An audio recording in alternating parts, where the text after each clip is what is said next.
In the beginning, when God created the heavens and the earth was without form or shape, with darkness over the abyss and a mighty wind sweeping over the waters. Then God said, "Let there be light," and there was light. God saw that the light was good. God then separated the light from the darkness. God called the light day, and the darkness he called night. Evening came, and morning followed, the first day.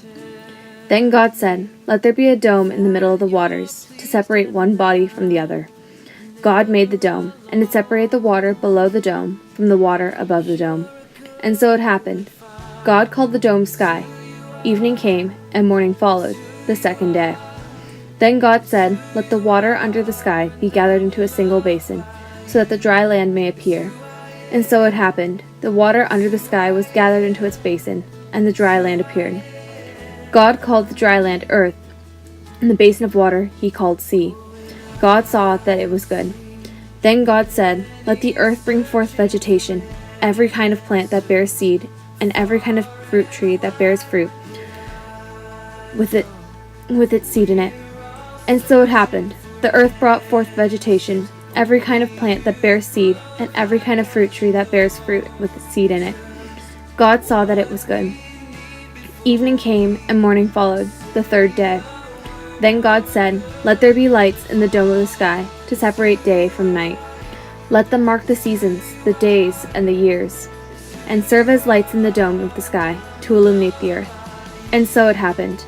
God made two great lights, and the greater one to govern the day, and the lesser one to govern the night, and the stars. God set them in the dome of the sky to illuminate the earth, to govern the day and the night, and to separate the light from the darkness. God saw that it was good. Evening came, and morning followed, the fourth day. Then God said, "Let the water teem with an abundance of living creatures, and on earth let birds fly beneath the dome of the sky." God created the great sea monsters and all kinds of crawling living creatures with which the water teems, and all kinds of winged birds. God saw that it was good. And God blessed them, saying, "Be fertile, multiply, and fill the water of the seas, and let the birds multiply on the earth." Evening came, and morning followed, the fifth day. Then God said, "Let the earth bring forth every kind of living creature, tame animals, crawling things, and every kind of wild animal." And so it happened. God made every kind of wild animal, every kind of tame animal, and every kind of thing that crawls on the ground.